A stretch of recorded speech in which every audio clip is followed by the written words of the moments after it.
Así que vamos a empezar con el estudio número 7 de realidad política electoral, que ahora sí es electoral porque estamos en época electoral. Voy a brincar esa parte en honor al tiempo.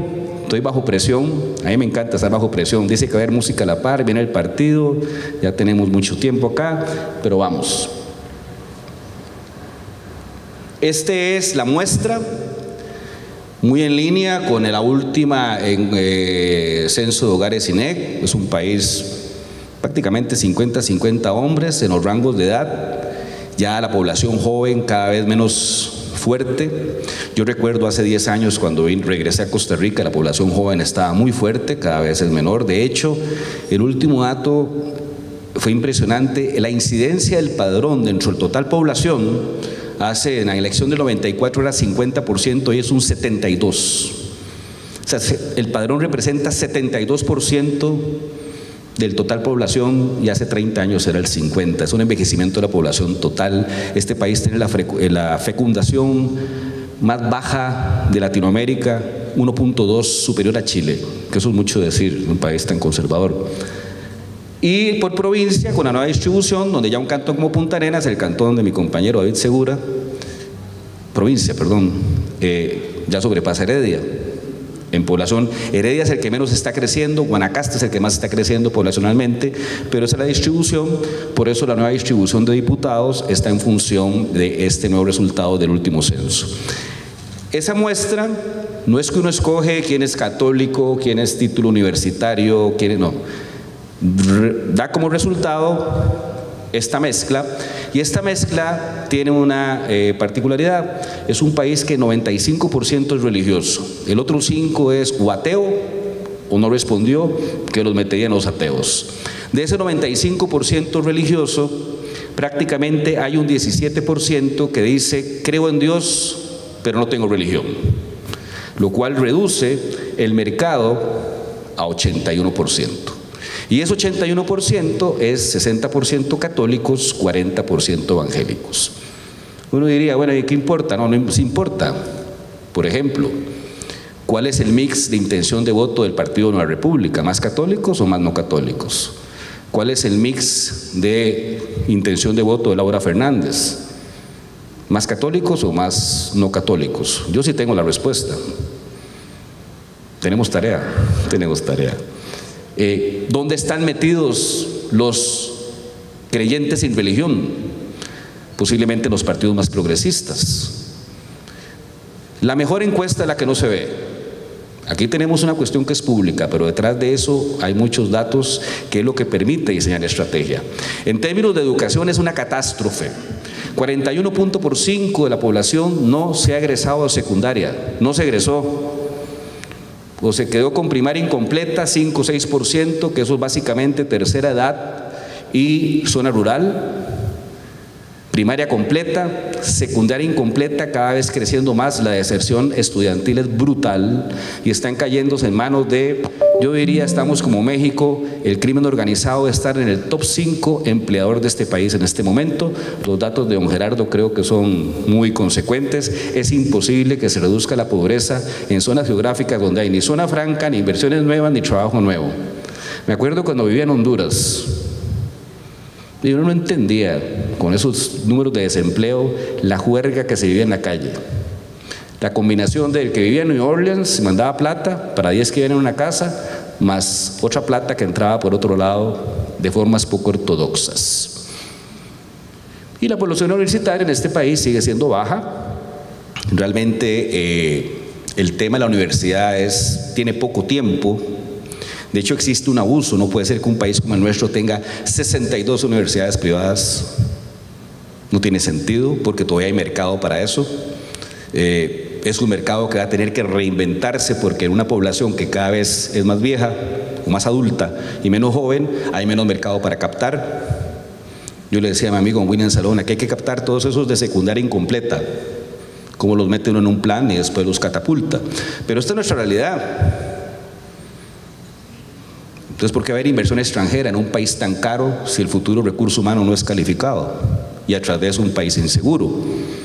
En términos de empleo, los que no trabajan, que es como un 42%, en su mayoría son amas de casa.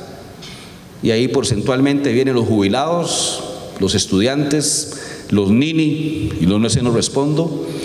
De los que trabajan, prácticamente el 70 y resto por ciento son del sistema privado, en un 60-40 entre planilla, entre empresas privadas y 40% independientes.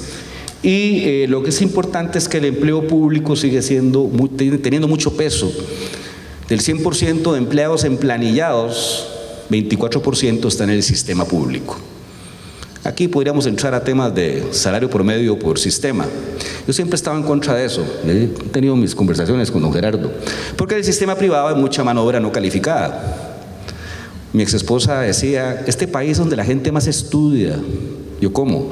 Yo veo a todo mundo que maestría, que doctorado, que le dice, sí, va ganando más plata dentro del sistema de calificación del empleo público. Entonces el empleado público es muy calificado. Si usted lo compara contra el empleo público, el sistema privado está en taco a taco. Taco a taco. Ya si usted le mete la parte más operativa, agro, operario, mucamas en el turismo, evidentemente baja el salario privado. Entonces ese mito de que el empleo público paga mucha plata es muy relativo. Todo el mundo es de clase media. La típica pregunta, ¿usted es de izquierda o derecha? Todo el mundo es de centro. Todo el mundo es de clase media, pero entonces hacemos otra pregunta, ¿cuánto es su ingreso aproximadamente? Entonces resulta que poco más del 50% de las personas declaran un ingreso de hogar de 1 millón de colones. Complicado, ¿ah?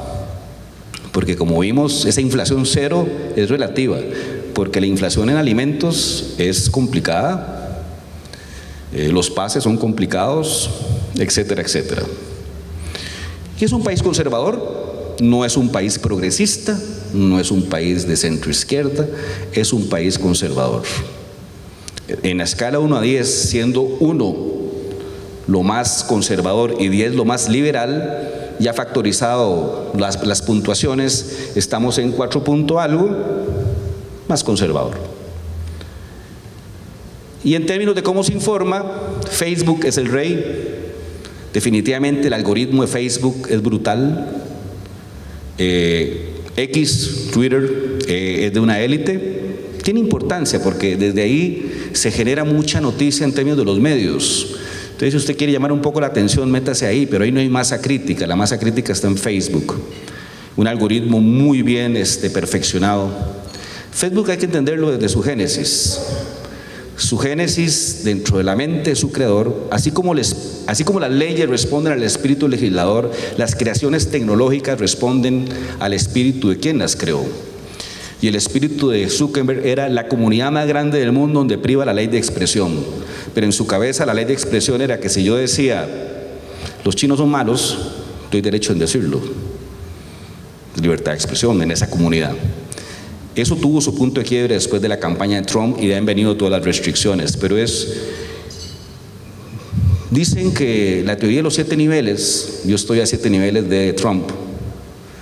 Yo tenía un compañero, Mark Denton, que me dice que está a 7 niveles del jardinero también. Lo bajó a 5, porque su algoritmo es capaz de construir un sistema de redes que puede llegar a ese nivel. La trampa es que de cierto tiempo para acá, orgánicamente, no hay forma de crecer, hay que pagar, porque si no, no es negocio. Pero en fin, dato importante, la televisión sigue siendo importantísima, es el que tiene más alcance. Un comercial en un formato de Canal 7 un domingo tiene más alcance que cualquier publicación en redes sociales, te cuesta 4 millones de colones. Así que cuando un candidato lanza 3 comerciales en el programa de las 7, ahora está Dancing with the Stars, creo, hay billete ahí. Esa es la muestra. Situación país. Situación actual, pesimista.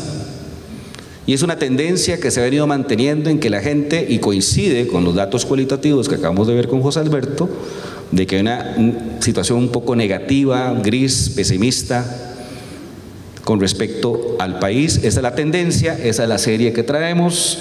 Básicamente estamos en un negativo de menos 16.8 comparado con la serie que arrancamos en mayo del 23.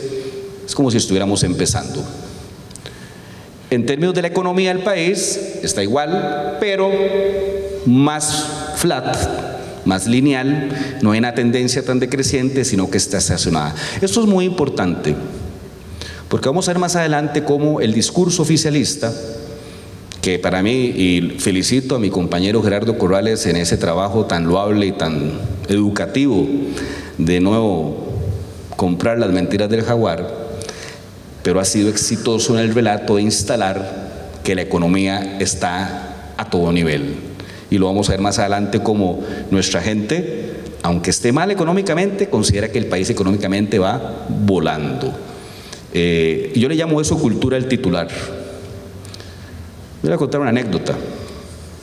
Yo frecuento mucho un bar, por ahí, muchos de ustedes van ahí, y el que me atiende me dice un día, se llama Iván también, me dice, toca, me dice, ¿vio cómo va volando la economía? Y yo así, ¿y por qué? De ahí, ¿no vio qué tipo de cambio? ¿Por qué? Vos ganas en dólares, te pagan en dólares aquí. No. De ahí, cuando el colón está más fuerte que el dólar, es porque la economía está bien. ¿Y por qué así? ¿De cómo va a estar mal si el dólar es más fuerte, si el colón es más fuerte que el dólar? Entonces no quise discutir, pero hay ciertos titulares: inflación cero, campeones en la inflación, colón más fuerte que el dólar, que se quedan pegados en la cabeza de las personas, menos informada, menos analítica, lee menos, y a la cultura del titular, gracias a esto, donde usted está todo el día y solo lee el titular y con eso se queda. Es un poco el síndrome de la Enciclopedia Británica. En algún momento de mi vida, carajillo, vendí libros. Entonces me impresionaba cómo te compraban la Enciclopedia Británica, el fulano de Atillo gastaba un platal para sentirse más culto. Entonces usted entraba a todas las casas de Atillo, la abuelita, de todos esos barrios, y estaba la Enciclopedia Británica en la sala, en aquellos muebles, y el tipo cuando viene a una reunión algo se había leído, que el ornitorrinco de Australia tiene cola larga. Era un mae culto dentro de su gremio. Hoy pasa lo mismo con las redes, es lo mismo. Entonces un fulano que está metido y lee X y lo discute en una mesa de tragos, ese mae está informado, ese mae sí sabe. Esa es la trampa en la que estamos cayendo. La cultura de la inmediatez se llama eso. En cuanto a la economía individual, ahí viene la paradoja: el país mal, la economía mal, pero mi economía bien. Y ahí entra la gran pregunta que don Gerardo lo toca bien: ¿cómo se va a reducir la pobreza en zonas geográficas donde no hay actividad económica, no hay una zona franca que implementaron, no hay nuevas fuentes de empleo? ¿De dónde sale esa plata? ¿De dónde hay un montón de gente que aquí dice mi economía está bien? Claro, cuando usted ve el último operativo, que la Barbie era, o la chica, no sé quién, se gastaba $20,000 en viajes, ya uno va entendiendo dónde viene el dinero. La última estimación de mi amigo, en paz descanse, Mariano Figueres, mi hermano, no mi amigo, mi hermano, $4,000 millones era más o menos el aprox que circula en este país de dinero poco ortodoxo. Ahí ustedes podrán hacer sus números. Y esa situación no solo existe, viene creciendo. Viene creciendo ese sentimiento que la economía individual del hogar está bien. Pero esto tiene una gran contradicción cuando veamos otra pregunta más ácida que vamos a ver más adelante. Costa Rica está en decadencia, en términos generales, viene subiendo esa percepción. La percepción se alimenta de un elemento nostalgia, especialmente en el segmento 45-65 años, donde ahí está el último reducto de los hijos de del Estado Social de Derecho. País en decadencia, porque ya no puedo mandar a mi hijo a la escuela pública, tengo que pagar un colegio ahí, de esos que se inventan con nombres rimbombantes, Mayflower, no sé qué, Maytown, no sé cuánto, para que pagues no sé cuánto por mes. Tengo que pagar MediSmart, que ni siquiera es un seguro, es un sistema de descuentos en salud privada. Tengo que irme a mi barrio, a la abuelita, que aquí están matando gente, entonces se me dispara el alquiler en otra zona, porque ya los alquileres están en función del nivel de peligrosidad de la zona. Eso se llama segregación. Lo pueden ver en México, en Brasil, en Colombia. ¿A qué ocurre? Acá hay, no sé, podríamos estar en un restaurante aquí, nos gastamos $500 dos con un buen vino y están matando gente a 10 minutos en la Alajuelita. Y es como si fuera otro país. Eso se llama segregación, cuando se van creando dos países paralelos, algo que no tenía este país. Su gran característica era su heterogeneidad gracias a su movilidad social. Pero está en decadencia y está estancado. Yo sumaría estancado y en decadencia, porque decir que estás estancado creo que no tiene una connotación positiva. Más del 50%, casi el 70% de la población siente que el país no está avanzando, que está estancado, llámese no pasa nada, o va para abajo. En términos de expectativa, situación país, de nuevo, la situación actual era negativa, ahora es positiva, es una contradicción, viene bajando la tendencia, eso sí, tuvo un pic extraño, pero eso lo vamos a entender ahora que veamos la aprobación del gobierno y del presidente. Las expectativas de la economía del país creciendo, a pesar de que estaba menos 15 en la situación actual, hay una expectativa que va a mejorar. Ahí se ve el impacto del discurso oficialista, que ha sido muy hábil en la instalación de los grandes titulares, y donde no ha existido contraparte, se hacen esfuerzos individuales. No dudo que don Gerardo ha sido un gran guerrero, pero para esto se necesitan más. Mártires no existen en el siglo XXI. Y las expectativas sobre la economía país crecieron mucho en enero 24, eso lo vamos a ver más adelante. Alguien me hizo una pregunta en una presentación que hice el martes y me quedé patinando, pero encontré un poco la explicación. Las expectativas personales, he ahí la paradoja. País mal, economía mal, expectativa bien, pero yo estoy bien. Yo estoy bien. Tiene que ver un poco con lo que acaba de presentar don José. Hay un optimismo a pesar de todo. Sigue siendo un país optimista. Hay residual. No todo es malo. La tendencia se mantiene en ese sentido. ¿Qué está progresando en el país? Y aquí está claro las tres armas, baluartes, brazo armado del gobierno. Manejo bien la economía, trabajo bien la infraestructura, lucho contra la corrupción. Si usted quiere reducir a tres variables la fortaleza de la actual administración, son esas. No sé si la infraestructura es de él, pero la gente lo lee que es de él. No sé si ha luchado contra la corrupción, pero su discurso confrontativo así lo ha posicionado. Y posiblemente la economía micro no esté bien, pero los titulares de lo macro venden. Y esa es lo que le dicen que está progresando. ¿Cuál es el principal problema que enfrenta este país? Este es súper interesante. Hicimos tres escenarios: país, comunidad, individual, hogar. En país, definitivamente inseguridad y corrupción. Pero resulta que cuando voy a la comunidad, ya la corrupción baja. Y resulta que cuando voy a lo individual, la economía sube. Entonces, ve qué contradicción. Me dijeron, la economía no está tan mal, mi futuro económico está bien, pero en mi casa la economía está jodida. Y alguien me preguntó, ¿cómo tenés esa explicación? Yo no la tengo. Precisamente, cuando uno arranca una investigación, uno la hace a partir de una hipótesis. Arrancar una investigación sin hipótesis es tirar ahí a lo que salga. Y a veces esas hipótesis se verifican, ya sea que son correctas o no correctas, pero en el trabajo salen otras hipótesis. Y en la segunda entrega, que va a ser dentro de un mes, esa va a ser una pregunta obligatoria. ¿Dónde está esa contradicción? Lo que es interesante es esto. Si yo voy a lo nacional, la corrupción es el segundo lugar. Si voy a la comunidad, la corrupción ya baja a tercer lugar. Si voy a lo personal, la corrupción baja a quinto y se mete salud. Filas de espera, medicamentos caros, etc. La corrupción no es un problema de la cotidianidad de la gente, es un tema farandulesco. Yo sé que están aquí los del Banco Nacional, pero qué rentable le fue al gobierno politiquear con los 3 millones de dólares, no me acuerdo cuánto fue el Banco Nacional, y eso entre el patrimonio del banco es como yo sacarme un billete de $1,000. No pasa absolutamente nada. Aquí existió una moralización de la política, gracias a Otón Solís, que es lo más nefasto que le ha pasado a este país. Aquí existió una judicialización de la política que ha hecho que gente talentosa no participe porque por cualquier cosa va a la cárcel. Y entonces los medios por rating, convierten en la política en la farándula de este país. Este país no tiene industria farándula. ¿Qué es la farándula? Los futbolistas y la política. Entonces la han farandulizado.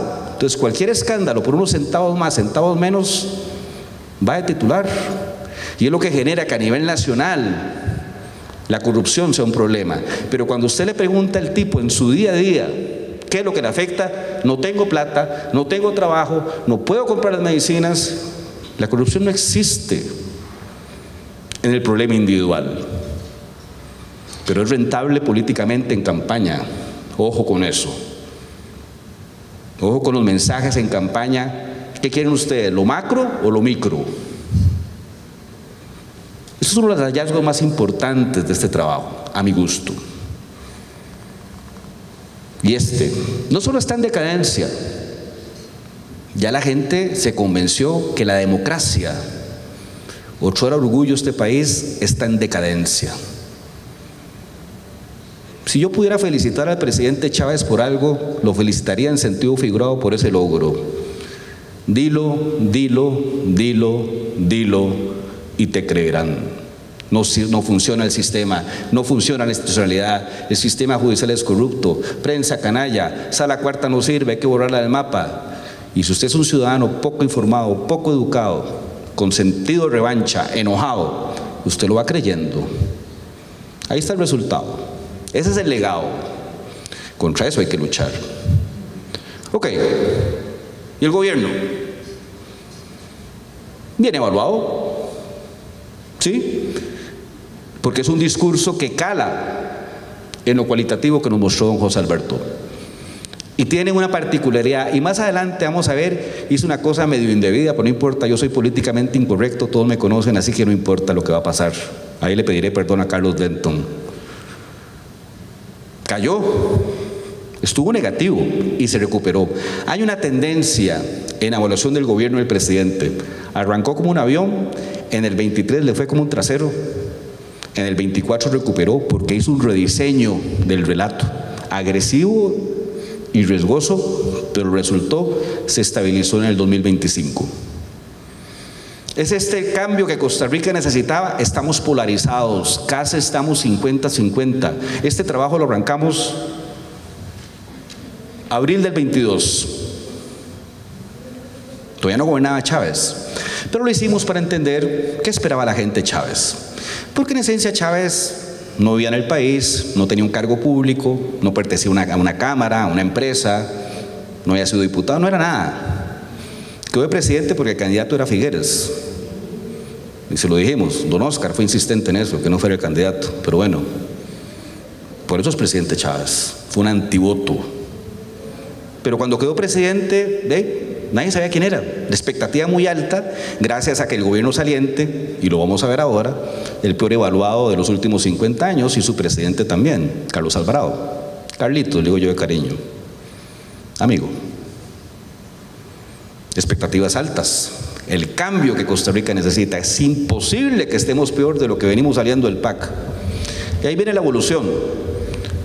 Hoy estamos casi 50-50 entre los que creemos que este no es el cambio que Costa Rica necesita y los que creen que este es el cambio que Costa Rica necesita. Eso es lo que se va a reflejar en la campaña. Anticontinuidad versus contra la continuidad. Esto va a ser una campaña de propuestas, de ideas, de fuerza. ¿De qué lado de la historia estás? ¿Tenés un ejército pintado de guerra dispuesto a derribar los muros de la democracia, o estás del ejército que los va a defender, o estás con miedo y salís corriendo? Eso es lo que está en la mente de las personas, porque esto no es un negocio de ideas, es un negocio de imágenes. Una imagen habla más que 1000 palabras. Y con este gobierno, su situación, hay una tendencia a decir que empeoró, pero básicamente está igual. Ni fu ni fa. Ni frío ni caliente. La gestión del presidente. De ahí fueron los cambios de una presentación que hice el martes, porque había presentado una transparencia que hablaba de la gestión del presidente, pero en su lucha contra el narcotráfico, entonces salía brutalmente bajo. Y aquí sí quiero hacer un paréntesis, que es este. Es una constante en todos los estudios que el presidente arrancó como un avión en el 2022, se cayó como un piano en el 2023, se recuperó en el 2024 y se estabilizó. Me tomé la libertad de tomar los datos del CID Gallup, que viene haciendo un estudio de opinión desde el 1979, 3 veces por año. Entonces graficamos desde el primer, que es mayo 22, hasta la fecha, septiembre 25, la aprobación del presidente. Ahí está. Esa primera línea, enero 23, sube como un avión, viene en caída, a partir del 24 vuelve a recuperar y está estabilizado. El saldo, ustedes tienen que entender que aquí no es un negocio de positivos y negativos. ¿Cuánto me queda? Si yo digo, Iván Barrantes es buena persona o mala persona, 50% dicen buena persona, ojalá. Eso parece un buen dato, pero si 50 dicen es un desgraciado, queden 0. No hay activo político, no hay capital político. Ese es el dato que vale. Lo que pasa que es para manipular la opinión pública, la gente presenta solo los positivos. En términos de saldo, esa es la tendencia. Vea el estudio del CID Gallup y el estudio nuestro. Es lo mismo. No es un negocio de absolutos. A mí no me importa si tiene 50, 60, 70, me da lo mismo. Es tendencia. Primer año se instaló, construyó su marca, su cuenta corriente, se devaluó en el 23, se recuperó en el 24 con nuestra complicidad y está estabilizado porque la oposición está totalmente mareada. Eso es. No hay que perderse. Y si agarro el CID, es la misma tendencia. Y si agarro Paul, que es de dudosa procedencia, va a ser la misma tendencia. Esto no es un tema de los números absolutos. Y aquí sí quiero hacer un paréntesis.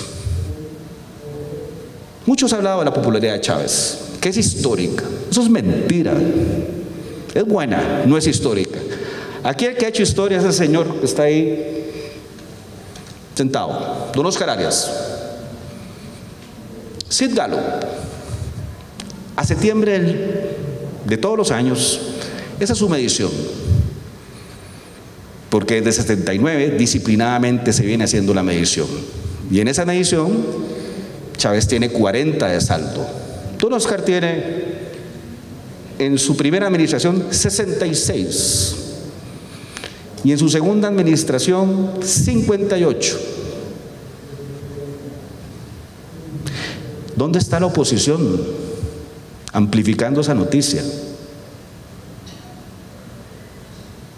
¿Dónde está, diputado Segura? Tragando el anzuelo de que este presidente tiene una aprobación histórica. ¡Mentira! Es ese señor que está aquí, premio Nobel, desarme, estadista.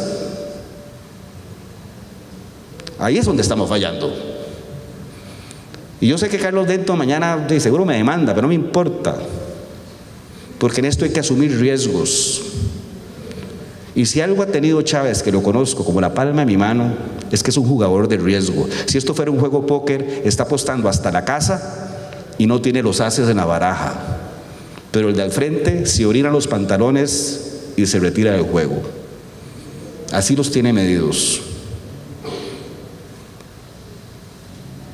Quería hacer esa reflexión, porque así es como se manipula la información. Y no solo lo cuantitativo refleja esos datos, lo cualitativo también. Las redes sociales no construyen realidades, no son cuantitativas. Si esto fuera una mesa de tragos y hay una radiografía, esa radiografía es esto. Lo que los 7 comensales hablemos de la radiografía es eso. Y vean que la tendencia es lo mismo. En conversación positiva se disparó en el año 1, bajó en el año 2 y se estabilizó a partir, creció en el 3, se estabilizó. Es sistemático. Esa es la forma de cruzar los datos. ¿Y dónde está la oposición? No existe. Existirá cuando entiendan de que esto es una lucha épica, como los enfrentamientos en la Edad Media. Había un ejército que 250.000 iban a entregar la vida por una causa que ni era de ellos. Y tenía que ver del otro lado, por lo menos, lo mismo, para ir en contra. Si no hay, arrasan con el castillo, saqueo, violación, todo lo que ustedes quieran. Y ese cuadro manda. No es tan fuerte, Chávez. Don Oscar, de verdad, mis respetos, sus dos administraciones fueron ejemplares. Y uno empieza a ver indicios. ¿Qué le genera la actitud del presidente Chávez? Hay un crecimiento en cuanto a angustia y pesimismo. ¿Es motivo de orgullo personal? 50-50. Sí me siento orgulloso, no me siento orgulloso. Señores, hay una polarización alrededor de la figura del presidente.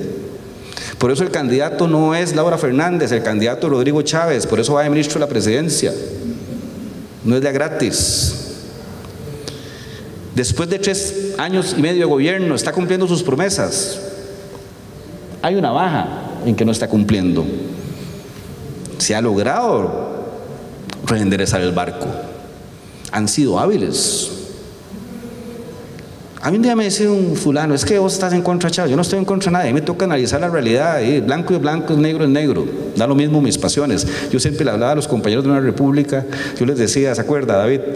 La mayor prueba de que este partido es diverso es que yo estoy aquí trabajando con ustedes, porque yo soy la antítesis de ellos, valóricamente hablando. Pero eso no pelea con lo profesional y con amistad. Yo no soy enemigo de nadie, pero al César lo que es del César. El país está polarizado alrededor de la figura presidencial. Algunos quieren la continuidad de su proyecto porque están convencidos de eso. Aquí hay fulanos exitosos, de mucho dinero, producto de la movilidad social de este país, de escuela pública, becados para ir a estudiar afuera, que hoy se dan el tupé de decir el Estado social no sirve. Están en drogas, los omniburó el dinero. Y muchos de ustedes saben de quién estoy hablando. Eso no puede suceder. ¿Y cuáles promesas ha cumplido? De nuevo, las 3: infraestructura, economía, corrupción. Son los 3 pilares de este gobierno. No sé si los ha hecho o no. Percepciones son realidades. La gente lo cree. Le tocará a la oposición destruir esa verdad. Ese no es mi trabajo, será de otros. ¿Y cuáles no ha cumplido? Definitivamente inseguridad, y hay otros pocos más. Principales logros, volvemos: infraestructura, corrupción, costo de vida. Principales desaciertos, definitivamente inseguridad. Jerarca mejor evaluado, dispersión total. Y se cumple lo que ha venido pasando en las últimas 3 administraciones. Pongan a quien pongan en el MOP, siempre será el jerarca mejor evaluado. Porque es el único que, como trae, o sea, el puente no se hace hoy, viene un proceso. Entonces el único que puede capitalizar cosas visibles de los que vienen de antes. Luis Amador es famoso, y se lo he dicho, usted es famoso por la circunvalación norte, usted no movió ni un dedo, usted nada más ahí hizo 3 cositas, eso ya venía de hace muchos años. Pero usted le pregunta a cualquier fulano quién logró que la circunvalación norte, Luis Amador. Recuerden que los que estamos metidos en esto manejamos información. La gente normal, a mí mi ex me decía que estaba loco porque cuando yo veía las disertaciones de la Asamblea Legislativa, veía a la diputada Castro en sus comisiones, que siempre lo hizo bien, me decía, ¿cómo pierde el tiempo en eso? 98% de la población dice lo mismo. Es que nosotros estamos metidos en el rollo. Entonces, para alguien normal, y siempre me acuerdo, en ese mismo bar, llegó el mae, parcó el carro y dijo, mae, esta vara es como andar en Estados Unidos, qué bruto, Amador. El nuevo trecho de la circunvalación norte. Y yo decía, pero eso no es de Amador, no hay forma de discutir, punto, se abrió en ese periodo. Por eso el jerarca del MOB siempre estará ahí. Pero si lo vemos, hay una dispersión total. De hecho, no nos decían los nombres. El ministro de Hacienda, el ministro de Salud, los pusimos por un tema ya de forma. Que no realizaba una buena labor, definitivamente Mario Zamora. Voy a ir más rápido. Ahora sí, entramos a la carnita. Ya la licenciada Calzada ya tomó posición. ¿Cuál es el partido político de su simpatía? Vean lo que ha pasado. El año pasado, a estas alturas, bueno, la presentación la hicimos en diciembre, el estudio fue en noviembre. Había un empate técnico en la simpatía partidaria de Liberación y el partido del presidente. Hoy el partido del presidente prácticamente, entre partido del presidente y Pueblo Soberano, le da 2 vueltas a Liberación. Y es la fuerza política. Ahí está ese gráfico. En abril, recién ganada la elección, Partido Progreso Socialdemócrata pesaba 5% simpatía partidaria. Conforme se fue sumando el concepto del partido del presidente, etcétera, hoy la suma de Pueblo Soberano, Partido del Presidente y PPCD le mete 27 contra 10 a Liberación Nacional. Ya Liberación no es la primera fuerza política de este país, es la que se construyó alrededor del presidente. Nos guste o no, es así. Y ese es su voto duro. Eso pasó en los últimos 3 años. ¿Qué tan fuerte es su simpatía partidaria? Y esto es súper interesante, esto lo vamos a hacer por partido. De los que declaran una simpatía partidaria, 70% están en el rango de 8 a 10, que significa alto. Por eso los escenarios de votación van a ser muy poco cambiantes, porque como hay tanta indecisión, lo que estamos viendo es un reflejo de voto duro, no de la posible votación que pasa en febrero. ¿Votarán las elecciones? 79% dice que sí, 10% está en no sé, no respondo. Ahí eso se dividirán entre que sí votan y no votan. ¿Cuál partido cree que va a ganar? 25%. Vean, ahora hablé de que esto es un negocio de imágenes. Cuando usted ve las actividades del oficialismo, cada actividad le deben de meter como $30,000. Transporte, alimentación, le pagan a fulanos para que vayan, banderas, camisetas, tarima, pantalla gigante, mascarada. Yo quise la Ruta de la Alegría, sé lo que cuesta eso. ¿Cuál es la imagen? Triunfalismo. Yo voy a ganar. Cuando el triunfalismo se instala, pasa algo muy bizarro. Yo puedo estar en contra del chavismo, puedo estar en contra de la continuidad, pero como van a ganar, no, mejor me quedo en la casa. O otra minoría que dice, hey, yo voy a votar por Laurita porque Laurita va a ganar. Alta abstención, imagen de triunfalismo, el mejor negocio del gobierno. Esa es la imagen, y una imagen habla más que 1000 palabras. Esto es un tema de ideas, de discusión, de programa. Eso es para la élite intelectual. Somos 2-3% de la población, punto. No tenemos masa crítica. En el mundo real, en el mundo popular, Alajuelita, López Mateo, Aguantafilo, Los Atillos, Sagrada Familia, Guararí, Los Guidos. En el puerto, ¿cuántos barrios hay, don David, de esa índole? Esa imagen es la que vende.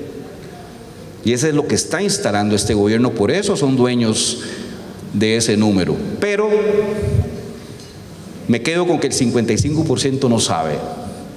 Ahí está reflejado el voto duro.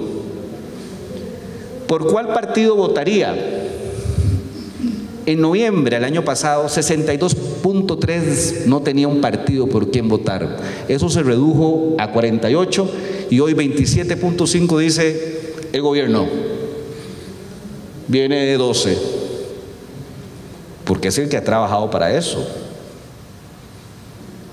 Es una realidad. Esto es un ejercicio que viene ya más de las técnicas de marketing. Esto es una pirámide de consumo. Lo conozco, lo prefiero, lo considero, lo compro. Intención de voto. El negocio es que sea cuadrado. Lo conozco, lo prefiero, lo considero, lo compro. Ojalá eso no sucede. Eso es como tener 100% de participación de mercado. En la preferencia, el partido está en 21. Quien cree ganará 25, votará 27. Ese es el mejor negocio, increciendo todo. Después lo vamos a ver para candidatos. Yo soy muy objetivo. Yo no vengo aquí a tirar el gobierno, vengo a reconocer que han hecho un buen trabajo electoralmente hablando. Pero hay un mar de oportunidades para la oposición. ¿Por qué nunca votaría? Liberación. El gran reto de Liberación es ¿de dónde saco votantes que no sean liberacionistas? Qué lástima que no vino don Álvaro Ramos, me dijo que iba a venir. Yo no tengo ningún problema en decírselo. el gran negocio era no peleárselo a interno, era posicionarse como un candidato por arriba del bien y el mal. En la dialéctica materialista decíamos, toda revolución tiene su contrarrevolución. Si usted pretende venir a un partido, a una organización, a una empresa, a una familia, a imponer sus reglas, no espere que no venga la contra. Dialécticamente va a suceder. Y cuando venga la contra, usted tiene dos opciones: o va a la guerra o va a la negociación. Si va a la guerra, van a haber muertos. Y 1 más 1 no va a sumar 2. Si va a la negociación, tal vez sí. Ese es el problema en ese partido. Yo no creo en eso de la renovación. Uno puede borrar la historia, menos cuando es una historia exitosa. Pero bueno, cada quien tiene su estrategia.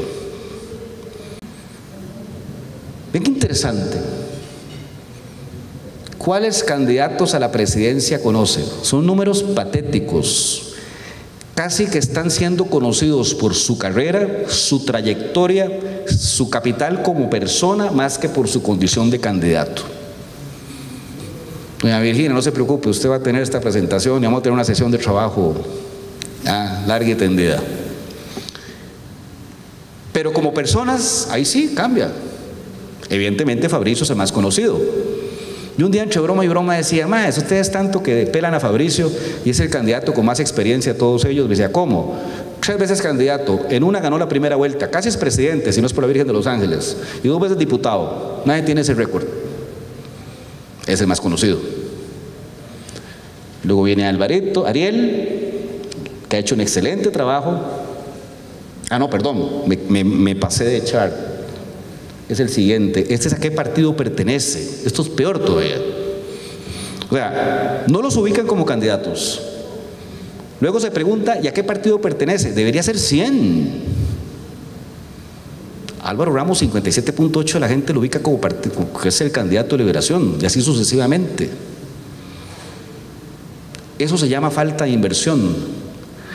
La campaña se está jugando en redes sociales con videitos de Mickey Mouse tomados en celular. Esa es la campaña. No hay impacto, no hay alcance, no hay energía.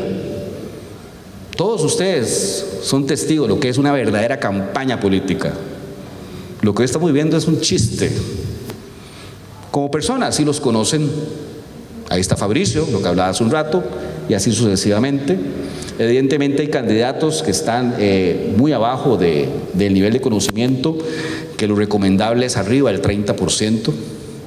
El conocimiento está amarrado a inversión, a protagonismo, a vigencia en la conversación pública. Y vean qué interesante. Bueno, usted lo conoce, votaría por él.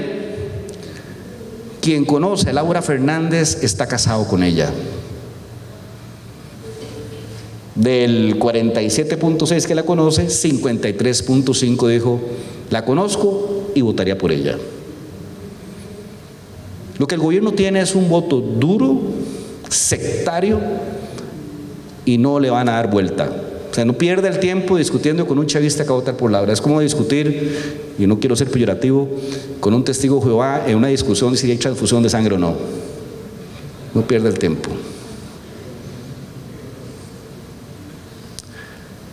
Valoración positiva, de nuevo Laura Fernández, y ahí vienen otros candidatos. Aquí hay ciertas trampas, porque es a los que lo conocen, quien tiene bajo conocimiento, es una valoración relativa. Valoración negativa, el primo, Ariel Robles. Ariel carga con un problema, que es el problema del estigma y el estereotipo del comunismo del Partido Frente Amplio. Él tiene un gran reto, cómo mostrar que el partido, o él como candidato, puede correrse más al centro. Si eso no pasa, va a ser difícil, por lo menos para presidencial. No me cabe duda que para diputados tener un resultado exitoso. Y ahí están los saldos, que es la operación de este más este. En saldo positivo, Laura Fernández, Claudia Dobles, Juan Carlos Hidalgo, Boris Molina, que anda haciendo un excelente trabajo, guerrillero y low profile, pero bueno. Luz Mari, pero tiene muy bajo conocimiento. Doña Ana Virginia, usted está flat, ahí quedó, ¿verdad? Apenas para construir. Y de ahí el resto. Evidentemente, entre más exposición, más historial, como Fabricio, como Eli Feinsack, el mismo Álvaro Ramos, la tendencia a tener más negativos siempre va a estar presente. ¿Cuál es su candidato preferido? En marketing político y en cualquier disciplina realmente, lo más parecido a la participación de mercado es el share of preference. Share of market igual share of preference. Cuando alguien no logra pegar su participación en preferencia con preferencia de mercado, puede ser un tema externo. Por ejemplo, los candidatos de Liberación tienen tendencia a no tener mucha preferencia y su resultado electoral es más alto, porque tienen un sistema de distribución, llámese la estructura partidaria organizacional, sigue siendo el partido más grande de Costa Rica, que a pesar de que no es un candidato favorito, lo empuja. Los candidatos emergentes pueden tener favoritismo, siempre pongo el ejemplo de Otto Guevara. Yo que trabajé con Otto, yo le dije, usted tiene un cascarón. O sea, Otto el día debe perder 8, 10 puntos. Muy buen personal branding, una marca candidato buena de cara al público, pero sin sistema de distribución. Puede sonar mercantilista, pero es la mejor forma de ejemplificar las cosas. ¿Quién cree que va a ganar? De nuevo, Laura Fernández. El oficialismo tiene capturada la percepción, pero me quedo con el 70% que no tiene idea quién va a ganar. Ahí es donde está el reto. Aquí quiero hacer un paréntesis. Hay 3 formas de hacer una simulación de voto. Pregunta abierta: ¿por quién va a votar? Y usted contesta. Ahí usted queda supeditado a lo que está aquí. Pregunta abierta con lista cerrada. Ahí está supeditado su capacidad de retener, más si es por teléfono. Papeleta simulada, donde usted tiene un momento de reflexión, ve caras y ve banderas. Siempre la tendencia ha sido una: en pregunta abierta la indecisión es grande con respuesta espontánea, en papeleta baja, porque en el momento de reflexión, ya que usted mentalmente no tenía consideraciones, hay consideraciones. Esta es la abierta. En la abierta es el resultado. ¿Y por cuál candidato nunca votaría? Don Álvaro. Carga el lastre de Liberación, pero interesante, tiene la mitad de tasa de rechazo que tiene el partido. Todavía está a tiempo de corregir algunas cosas y estar por arriba del partido. Pero por la víspera se saca el día, no parece que no. Ahora sí, vamos a la evaluación. Todo esto es respuesta espontánea. Ahora venimos al hueso duro. Primero, y eso es muy importante, hicimos un exploratorio. Yo le dije a José, un candidato ideal no es lo que usted y yo creamos, capaz, experiencia, habla buen inglés, se graduó en Harvard, ¿no? Esos son estereotipos elitistas. ¿Qué es lo que quiere la gente? Hicimos un exploratorio y la gente quiere 4 cosas: honestidad, anticorrupción, credibilidad, transparencia, conexión, que sea como yo, fuerza y firmeza. Experiencia, conocimiento y capacidad se las regalo. Para ser un candidato ideal, eso en la Costa Rica de hoy no está jugando. Posiblemente hace 30 años era diferente. El tema curricular, si hablaba inglés, si era doctor, si se graduaba en Estados Unidos. Porque en la visión de aquella época, donde la mayoría no había público, o sea, ser universitario era sinónimo de éxito. En muchos de los hogares que no tenían un graduado universitario, era el estereotipo de éxito. Y usted se acuerda, en la casa uno, estudie para que tenga plata, le decían a uno. Estudiar sinónimo de éxito. La realidad es otra hoy. Ser exitoso depende de otras variables. Y la sociedad lo está reflejando. En la variable honesto anticorrupción, que es 31%, Laura Fernández domina. Luego sigue Álvaro Ramos, tiene lógica. En la variable confiable y transparente, domina Laura Fernández. Vean, yo no sé si es cierto que sea confiable y transparente. Lo que sé es que los datos me están diciendo que en quien se casó con ella, se casó. Y ustedes le pueden enseñar un video y van a decir que es un montaje de inteligencia artificial. Punto, ya están matrimoniados ahí. Cercano a alguien, de nuevo, ahí ya aparecen nombres como José Aguilar, que sí, en cercanía es un tipo que genera empatía, y otros, pero no hay diferencias estadísticamente significativas. Y en fortaleza y carácter, yo esperaba que Luis Amador saliera más fuerte, pero no fue así. Juan Carlos Hidalgo, creo que la demostración de fuerza que hizo echando a gente de la campaña fue bastante asertiva. No sé ahora qué va a hacer porque le van a votar en contra de la inmunidad, está en un problema, vamos a ver qué hace. Con esto vamos a construir un índice de idoneidad que no lo traje para hoy. Y el escenario de votación, papeleta simulada, 20 candidatos.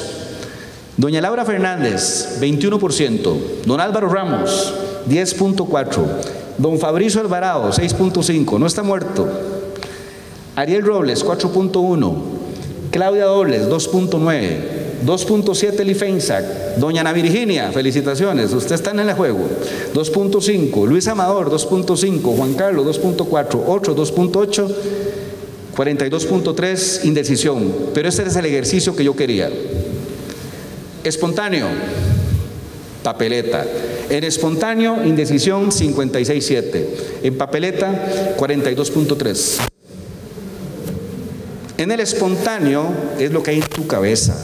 Y a veces no hay nada, no estás en eso. En una papeleta, con la imagen, con la bandera, y en un momento de reflexión, algo pasa. La tendencia es que baja la indecisión y candidaturas pequeñas, no consideradas en la pregunta abierta, espontánea, figuran Ana Virginia, Luis Amador, el mismo Eli. Por eso hay que tener cuidado con las preguntas abiertas por teléfono. Esa consideración de candidaturas más pequeñas puede quedar un poco subrepresentada y la indecisión con tendencia a estar arriba. Alguien me preguntaba, bueno, entonces, ¿Laura y Álvaro están en segunda ronda? No. Yo viendo todos los datos de la solidez del voto comprometido con Laura Fernández, con lo que me quedo es que del número 2 al número 9 hay 7 puntos de distancia. Esto, cuando terminamos esto, faltaban 90 días para la elección. Está jugado para cualquiera. En el 2013, cuando yo regresé a Costa Rica, Luis Guillermo tenía 3.5 y yo ni ganaba en primera vuelta, como anda ahí una empresa tratando de vender esa idea de que Laura ganaba en primera vuelta. Ganó Luis Guillermo en primera vuelta. En el 2017, cuando le ganamos a Figueres con Antonio en octubre ganaba en primera vuelta. ¡Antonio! Y Carlitos no existía, estaba como con un 4. Quedó de segundo y ganó Fabricio, que era un pastor que cantaba en las iglesias para la gente. En el 2021, Chávez, con demandas de acoso sexual, estaba en 4%, y Figueres, el peor candidato que ha tenido Liberación, ganaba en primera vuelta. Señores, esto no existe, no está jugado, no existe. En política y en procesos electorales, 90 días, usted puede morir y reencarnar 3 veces perfectamente. Esos 8 candidatos están jugando. Podríamos hablar de 4 bloques. Bloque 1, Laura se escapó del pelotón. No está tan escapada, pero escapada. Bloque 2, 8. Viendo a ver cuál se va. Bloque 3, ese sí está en problemas. Ese otros se lo reparten 10 candidatos. Bloque 4, los indecisos, que es donde viene la energía y los refuerzos. ¿Cuál es mi tema con los indecisos? Y esto es más una apreciación desde mi análisis personal. La vida es de techos. Ese fue un ejemplo y no me importa decirlo. Si hoy llegan donde mi papá, don Ramiro Barrantes, y le dicen: don Ramiro, Iván chocó con unos tragos, lo detuvieron. Papi dice: otra torta, Ivancito. Si llegan y le dicen lo mismo a mi hermano, papi cae en cruz. Mi hermano se levanta a las 4 a meditar y se acuesta todos los días a las 8 de la noche, no se toma ni un rompope. Todos nos ponemos nuestros techos. ¿Cuáles son los techos de estos fulanos? Fabricio tiene un techo que está enfocado en el voto conservador. Y se le metieron por la cocina, y se los digo, siempre se los digo, ustedes se le metieron por la cocina a disputar el voto conservador, porque la única posibilidad de que Laura Fernández gane en primera vuelta es matando a Fabricio. Por eso Liberación está en un error garrafal atacando a Fabrizio, porque está en la lógica que si matan a Fabrizio pasa Alvarito a segunda vuelta. No, no hay segunda vuelta, más, entiéndanlo. ¿Cuál es el techo de Ariel? Comunista, el cuco. ¿Cuál es el techo de Claudia? Que el gobierno de Carlos Alvarado traicionó a la izquierda, es el gobierno más corporativista que ha existido. Un gobierno de izquierda aprobando ley de huelgas, ley de empleo público, 4.3, paquete fiscal. Yo no sé si es bueno o malo, para la izquierda es un sacrilegio. Y la izquierda se dividió en dos. La más así, estudiantes del tiempo convoices, están ahí en CDC. Y la más radical está con el Frente Amplio. Y la que se convirtió más pipi, que secuestró la derecha empresarial en el gobierno de Carlos, están ahí con Claudio. Eso es marginal. Ella no puede crecer en su hábitat. 1. 2, es el PAC, la marca más deteriorada después de Liberación. Y 3, no quiero sonar y no me importa, es la esposa de Carlos Alvarado, el presidente peor evaluado de los últimos 50 años. Ustedes lo vieron en el gráfico. Es tan así que en su último comercial de Historia de Vida, ese capítulo lo borraron. No existió. Por algo será. Techo brutal. Eli Feinsack, Ana Virginia, Luis Amador y Juan Carlos Hidalgo no tienen tantos techos. Pero no hay chocolate sin cacao. Si no hay recursos, ¿cómo despegan? Una campaña es cara. Una campaña duele. Tiempo, gente, recursos. Doña Lorena Vázquez, usted es que es una experta, sabe que una campaña no es jugando. ¿Cómo despegan? Hay 3 escenarios. Que alguno de los candidatos emergentes capture el imaginario de la indecisión, que Nueva República siga en ese guachihuachi que no ataca al gobierno y el gobierno los termine matando, entonces Laura gana en primera vuelta.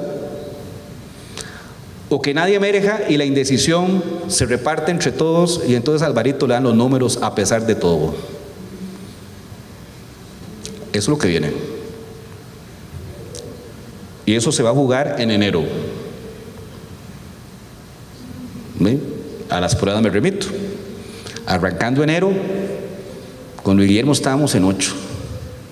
Arrancando enero, con Toño ganábamos y Fabricio y Carlos 5 y 6. Y después Fabricio salió con esa loquera de salirse a la Corte Interamericana y cambió todo.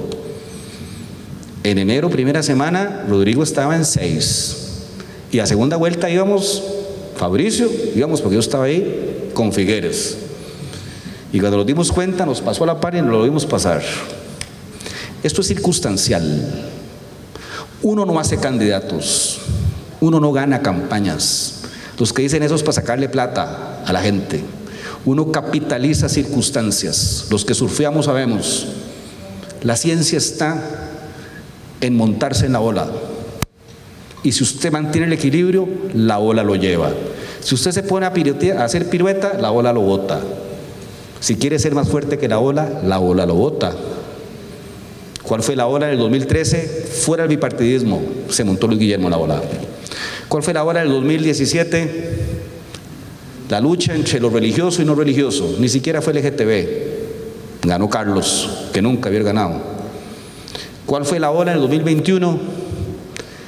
De demandar capacidad y experiencia, el público empezó a demandar fuerza y mano dura. ¿Por qué? 2 eventos que fueron determinantes: Cochinilla y Diamante. La gente se enojó, porque en la farandulización de la política, de la prensa, recuerdan las noticias de Cochinilla, las botellas de whisky, los tragos en Tango India, las carnes asadas, y al final lo que resultó eran unas coimas ahí entre comerciales para que le dieran los contratos. O sea, la gente se enojó, porque como vimos con los datos de José, hay un enojo latente, porque nosotros estamos en algo muy peligroso. Cuando usted ve el estallido social de Chile del 2018, y con esto voy a acabar, 2019, Chile montó el modelo más neoliberal de este mundo, donde le vendieron a la gente, vamos a hacer plata, y el efecto cascada, el efecto chorreo, le decían ellos. Pero el chorreo nunca llegó. Y usted en Chile, en un país de 18 millones de habitantes, tiene 10 ricos en la lista 500 Forbes, un paisito de 17 millones de habitantes. Ve la clase de acumulación de riqueza que hay ahí. Que la gente se cabreó, porque cuando un chileno ve que el 80% lo dedica a su pensión, a pagar un alquiler, a ver si mete un carajillo en un colegio subvencionado, porque se lo mete en escuela pública, le hipotecó la vida, y ve que la riqueza le pasa al frente, usted se enoja. El caso nuestro es parecido, pero desde otra óptica. Construimos una clase media que tenía una educación, que tenía una salud, que tenía una seguridad, que tenía un buen vivir, y se la fuimos deteriorando. Y entonces, estadísticamente, de acuerdo a INEC, es clase media. Por 10.000 cañas no es pobre, que es una falacia. Pero hagámoslo numérico, pero está en el cinturón de vulnerabilidad. Existe un porcentaje muy grande de la población en vulnerabilidad. La que no termina el mes, el que uberea y se le jodió el carro, murió. El que está trabajador independiente y algo pasó, murió. Lo echaron del trabajo, murió. Vivir eso es una pesadilla, porque usted todos los días se acuesta estresado, deprimido, y los números lo dicen, la salud mental anda por los suelos. Y al día siguiente, ya no perdí el trabajo, todo está bien, y va de nuevo. Eso es cansado. Y no solo eso, se monta en un bus para viajar 2 horas y regresa en un bus 2 horas. Eso no es vida. Eso se llama vulnerabilidad. Y ahí es donde pesca el chavismo.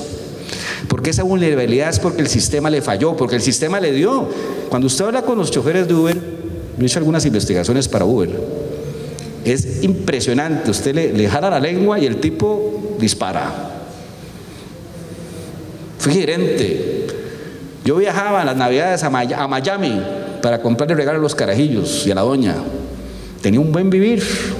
Y ahora trabaja 2 horas diarias para sobrevivir. No va a estar enojado ese mae. Por supuesto. Entonces esa es la clase que hemos trabajado, que hemos construido, y es lo que está en juego. Papeleta simulada de diputados. Recuerden, en una papeleta de diputados no hay cara de nadie, no es Chávez, no está Pilar, no está Fabricio, están las banderas del partido. La indecisión se dispara brutalmente a, 56.3%. No, perdón. Ahí, 63%. Ni perdamos el tiempo en hacer un ejercicio de cuántos diputados, cuando de cada 10 6 no saben por cuál diputado votar. Pero yo me quedé con un dato. Laura Fernández tiene 21% de intención de voto presidencial y el partido tiene 11.6% en diputados, 45% de quiebre de voto. No hay que sorprenderse. Don David, ¿cuánto tuvimos de quiebre de voto en el 22? No hizo la tarea. 42.6. Fabricio debe haber tenido 12 diputados, no 7. Cuando los partidos son nuevos, son emergentes, y la marca partido no está aquí, y la bandera, los colores, la gráfica, el simbolismo no está presente, en esa papeleta hay tendencia a perderse. Tenés que meterle mucho dinero, como construir una marca normal. Si usted quiere construir una marca, ¿verdad? Métale $5 millones en su lanzamiento. Si quiere estar presente con 500.000, dice presente, pero no vende nada. Es una marca nueva que todavía no está asociada, que es del presidente en un 100%. Les quedan 90 días para reducir ese gap. Marcas ya establecidas como el Frente Amplio, como Liberación, como Unidad Social Cristiana, típicamente inclusive sacan más votos en sus diputados que en su presidente. Especialmente la Unidad, donde está totalmente municipalizado. Un partido emergente, pequeño, recién creado, en un escenario ante un votante de una sábana de banderas, que no son 20, son 24, dependiendo de la provincia, se puede perder. Eso es lo que pasa con el quiebre voto. Por lo tanto, no vale la pena. Nosotros pretendíamos hacer un ejercicio que, de acuerdo a esos números ya distribuidos por provincia, cuántos diputados, o sea, no tiene sentido cuando está ese otro número. Mejor veamos cómo evoluciona. Con eso finalizo. Esta fue la presentación de nuestro estudio, dividido en una parte más cualitativa, la parte país, la parte gobierno, la parte más de los candidatos. y la parte más ejercicio electoral, que es lo que a la gente le gusta, porque es lo que tiene más morbo. Esto no está jugado, falta mucho. Hay posibilidades para el segundo lugar de 8 candidatos. Aceptémoslo. Hay una sembrada en segunda vuelta. Difícil que eso cambie. ¿Puede ganar en primera vuelta? Dependerá de si Fabricio Alvarado se mantiene sólido. Si se mantiene sólido, es difícil que eso pase porque la aritmética no da. Hay que entender algo.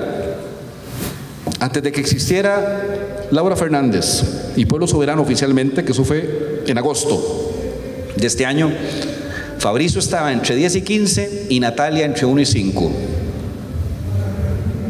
Una vez que existió Pueblo Soberano y existió Laura no existe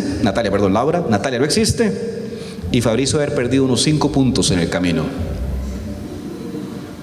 ¿Por qué? Porque la campaña Natalia nunca quiso ser anti-Chávez, entonces era una opción chavista. Pero una vez que apareció la mensajera correcta, la Delfina, le llamo yo, no es ella, no es aquella, es ella, nos vamos. No sé si le dará credibilidad a ser antichavista ahora. Y Fabricio, en una estrategia interesante de no pelearse con el gobierno para no generar un caos electoral, el gobierno tomó una decisión, que es sacarse el cuchillo e ir a la guerra y robarle los votos. Van a tener que sacar el cuchillo también. Eso es lo que estará en juego. Y de los candidatos emergentes, especialmente los que no tienen techo, que ya los mencioné, doña Ana Virginia Calzada, don Eli Feinsack, don Juan Carlos Hidalgo y don Luis Amador, ¿cuál captura el imaginario de la indecisión? Y los que tienen techo, ¿cómo manejan esos techos? Esa va a ser la dinámica noviembre-diciembre de arranque en enero. De mi parte eso es todo, muchas gracias, un placer.